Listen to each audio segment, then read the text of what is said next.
Morning, selamat pagi hari ini ya. Kita mau mereview untuk Avanza lama ya, yang headlampnya masih jenong, bukan yang all new Avanza. Review kali ini mengenai bohlam H4 yang di review adalah tipe Kri ya, tipe Kri bukan tipe GL3 3 warna. Jadi apa sih, banyak yang masih bertanya apa sih bedanya antara Kri dengan yang GL3 ya. Kalau Kri satu warna, kalau yang GL3 ya 3 warna ya, gitu ya. Nah, semua keputusan di tangan Anda, mau yang 3 warna atau mau yang satu warna, terserah, bebas, tidak ada paksaan. Keunggulannya kalau satu warna ya dia cuma bisa satu warna ya. Kalau 3 warna bisa 3 warna ya. Sama terangnya kira-kira ya, beda selisih sedikit. Memang 3 warna lebih terang karena dia bisa 2 buah chip nyala berbarengan. Tapi kalau Anda mau heavy duty, maksudnya adalah heavy duty itu adalah bisa diajak kerja berat, saya lebih rekomendasi Anda pakai Kri ya. Kenapa? Karena temperatur kerja dari chip ini tinggi ya. Temperatur kerjanya bisa tinggi karena musuhnya LED itu adalah panas.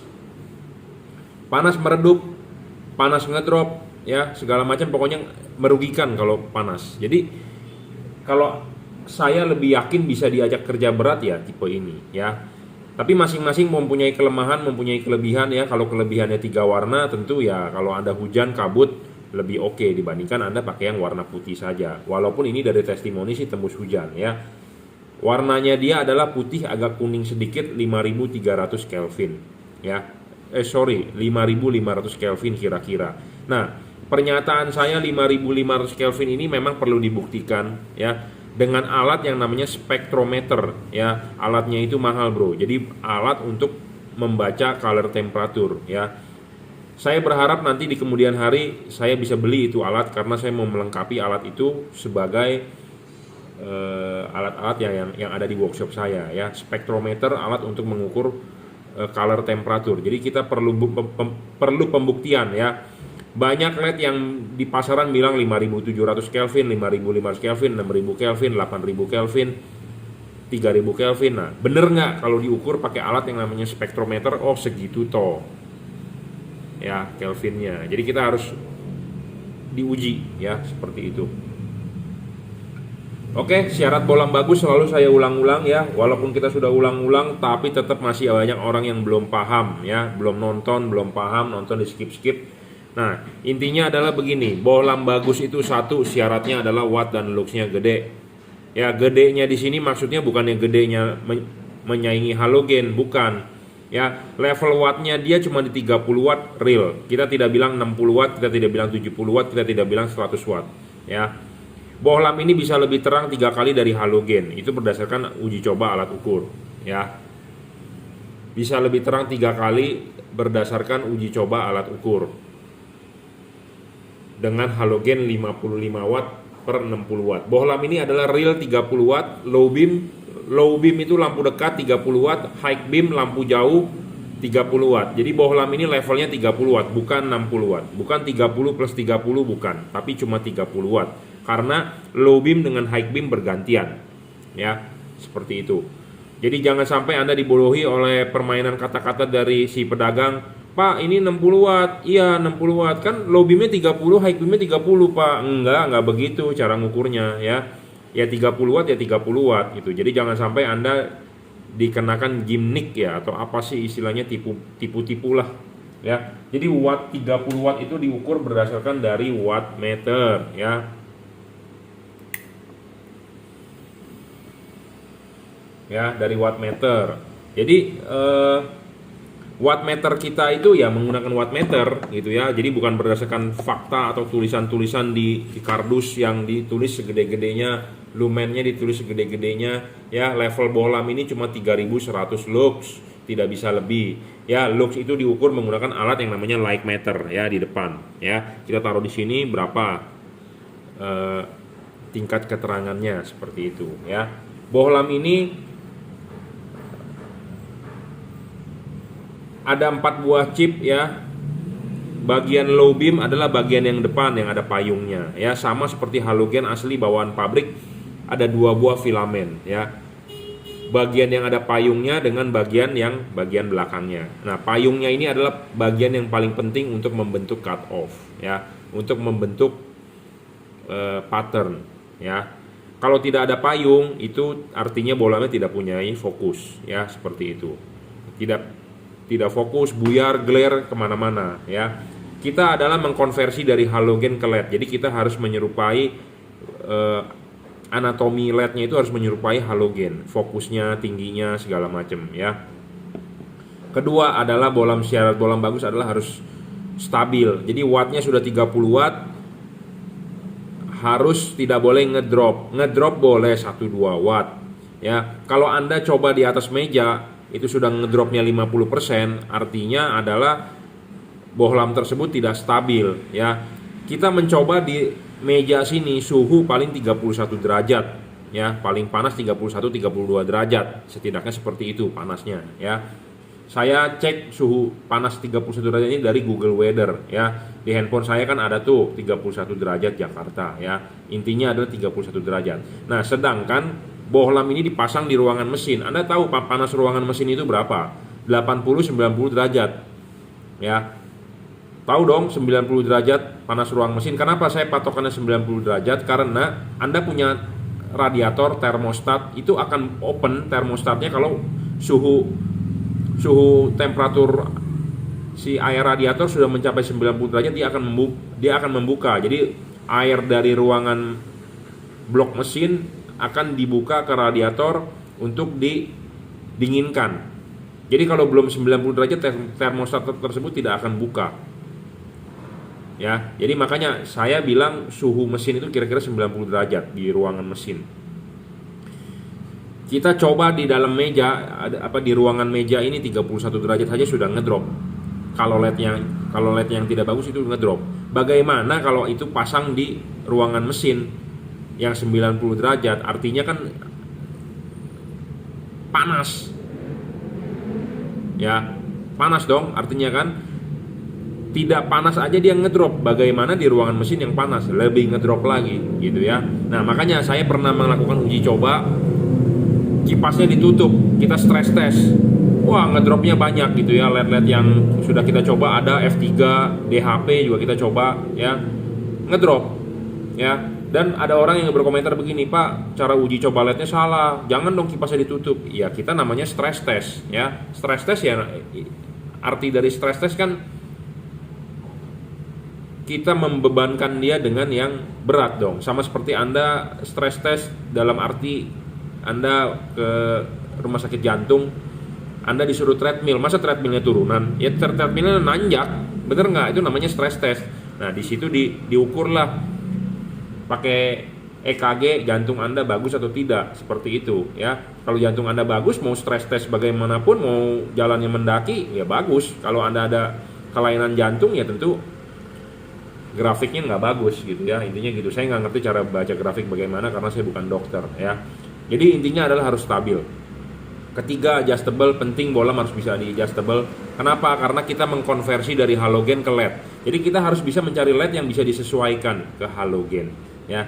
Untuk mencari cut off kita harus bisa dia di adjust, ya, di adjust, diputar. Makanya selalu saya ngomong, Pak, arahkan jam 11, jam 12. Tujuannya itu sebenarnya ada, ya. Cut off ini nanti bohlam setelah saya review begini akan kita kalibrasi ulang untuk Avanza, ya, langsung. Jadi tiap-tiap mobil kadang-kadang berbeda. Kadang-kadang ada yang kita pas bagian sini, ada yang kita pas bagian sini, tergantung bukaan dari garis ini. Ya, Anda perhatikan bohlam reflektor H4 ada bukaan garis ini. Kadang-kadang bukaannya agak lebih gede, ada bukaannya agak lebih kecil. Kenapa? Karena parabola dari reflektor kan berbeda-beda, ya. Berbeda-beda. Jadi kita harus menyesuaikan seperti itu, ya. Keempat, bohlam ini bisa diservis dalam arti chipnya kalau rusak bisa diganti sebagai syarat bonus. Kelima adalah bayangan gelap. Bayangan gelap makin kecil makin bagus. Makin tidak gelap makin bagus. Bohlam ini bayangan gelapnya kecil dan tidak gelap, ya. Kita akan buktikan. Tuh. Ya.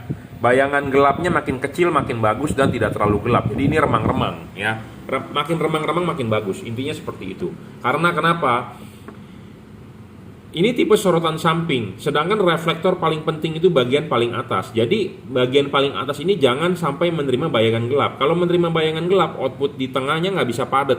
Output napak di jalannya tidak bisa padat. Kenapa? Karena gelap. Di sini kan gelap. Ya, seperti itu. Jadi Anda beli LED yang tidak gelap lebih bagus. Bayangan gelapnya tidak gelap dan kecil makin bagus. Intinya seperti itu. Syarat selanjutnya adalah tidak boleh storing. Bohlam ini tidak storing, bro. Saya jamin terhadap komponen elektronik mobil Anda. Tapi di tipe-tipe Avanza tertentu kadang-kadang indikator high beam bisa nggak nyala, kadang-kadang bisa nyala. Saya juga agak bingung kenapa. Tapi intinya adalah driver dia adalah dual channel. Di mobil-mobil yang lain-lain seperti Expander gitu ya, Mobilio bisa. Tapi di Avanza tipe tertentu ada yang tidak bisa. Itu laporan dari customer. Tapi selama ini sih so far so good, jadi nggak ada masalah. Cuman memang ada laporan indikator high beam nggak nyala. Itu kenapa saya nggak tahu. Kadang-kadang di tipe Avanza tertentu ya. Saya juga sedang mempelajari, tapi intinya adalah driver dia tetap support common ground, common positif ya. Banyak orang yang bertanya, Pak, apaan sih common ground, common positif? Oke, saya umpamakan begini. Anda tahu charger handphone iPhone kabelnya 8 pin. Anda colok di colokan iPhone, Anda mau colok begini bisa, bener nggak? Tapi kalau Anda micro USB nggak bisa. Micro USB harus ngikutin. Ya kalau begini harus begini terus, nggak bisa dibeginiin, nggak bakal masuk. Jadi itu adalah berbeda antara positif negatifnya, ngomongnya begitu. Tapi kalau Anda pakai USB Type C, mau colok begini bisa. Jadi sama seperti ini. Ini mau common ground, common positif bisa. Ya, ini kita taruhkan di sini dia nyala. Ini kita balik dia nyala. Ada LED yang tidak bisa. Ya, jadi Anda mendingan beli LED yang bisa, dual channel, drivernya dual channel. Ya, seperti itu. Nah, syarat terakhir adalah soal pendinginan. Ini penting, bro, karena LED saya udah bilang musuhnya adalah panas dan di ruangan mesin itu panas, ya. Jadi kalau Anda memasang LED ini ke dalam mobil, jangan lupa Anda pasang dulu ininya, ya. Pasang ininya, kelipin, habis kelipin baru pasang karet, ya. Baru pasang karet.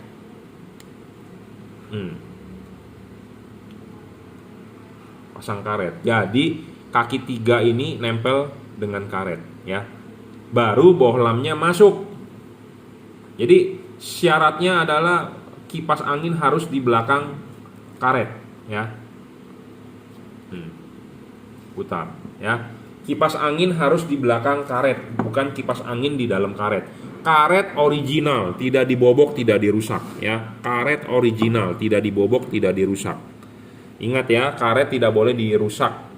Ya, jadi sangat-sangat PNP. Karet, jika kalau punya karet Anda rusak setelah masang LED sebelumnya, ya, udah dirobek-robek, belikan yang original, yang baru, yang nggak rusak. Intinya seperti itu. Jadi karet tidak ada yang diutak-atik. Karet diutak-atik bisa menyebabkan masuk air, masuk debu. Itu hati-hati, ya. Nah, LED ini heatsinknya bagus. Ini tinggi. Makin tinggi makin bagus, makin lebar, makin gede, sirip makin banyak makin bagus. Intinya itu. Ya, ini makin tinggi makin bagus. Nah, LED ini tinggi. Ya, jadi pas dipasang karet, dia masih kelihatan sirip-siripnya. Ada LED yang tidak menggunakan sirip-siripnya pendek. Jadi pas dipasang ketutup. Nah, ketutup begitu bahaya. Kenapa? Sama dengan Anda tidak ada pendinginan. Sedangkan dia ada kipas untuk pendinginan. Jadi LED ini,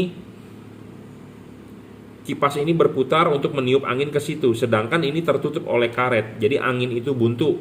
Ya, angin itu buntu. Jadi buntu itu jadi sama dengan tidak ada pendinginan. Sedangkan ruangan mesin Anda panas. Nah, makanya kenapa LED-nya meredup.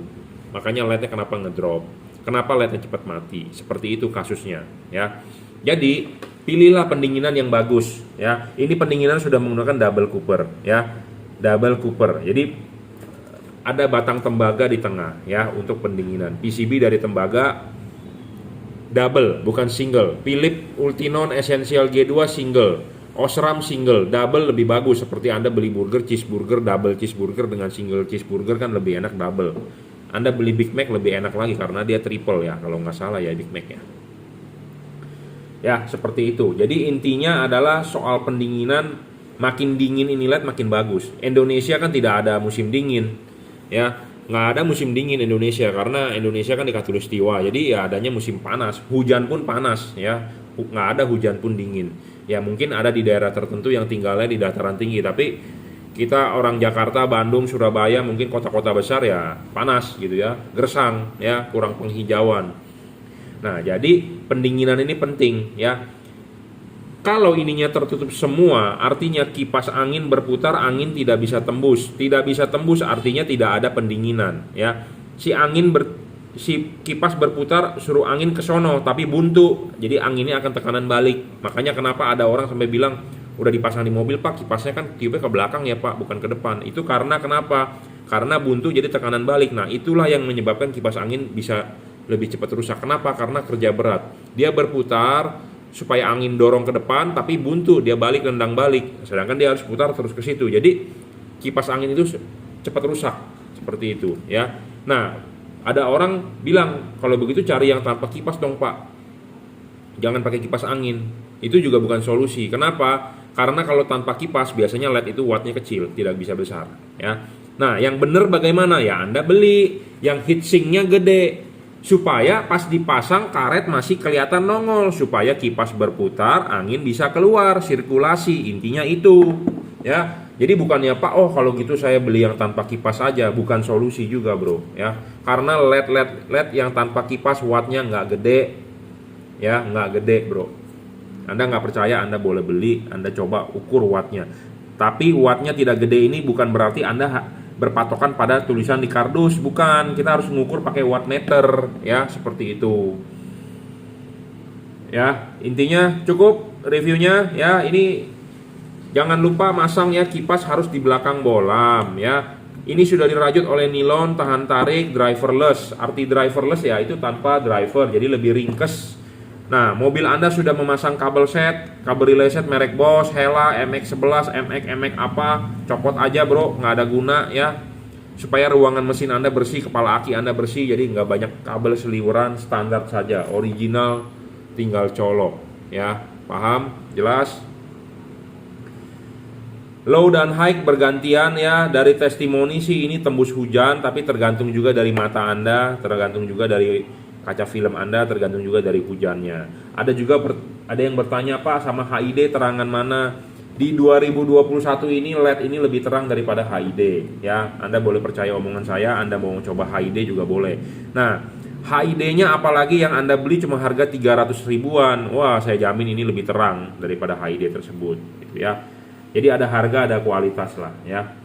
Oke, saya rasa cukup ya reviewnya. Nanti kalau Anda nggak mengerti yang sudah beli, silakan WhatsApp saya 0898 269 3838. Anda bisa beli melalui Bukalapak, Juragan Lampu, Shopee, F3 Motor Lighting, Tokopedia, reseller Juragan Lampu, atau Juragan Lampu Jungki Wenas. Anda bisa transfer menggunakan BCA, kirim menggunakan JNT ya. Oke, saya rasa cukup. Terima kasih.